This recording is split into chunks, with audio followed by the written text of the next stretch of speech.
If you need an out of office reply, Google calls that a vacation responder.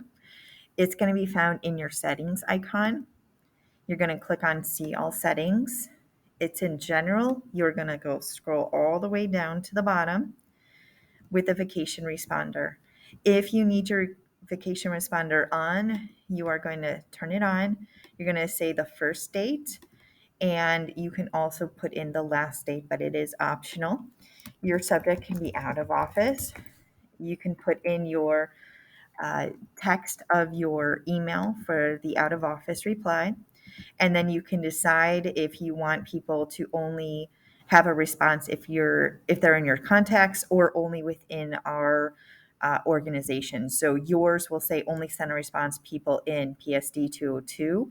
I'm just in a different domain here. So if you want to have a certain response to only the people within our domain, then you're going to go ahead and you're going to click Save Changes. And now your out of office will be on until you go back in to the gear icon, see all settings.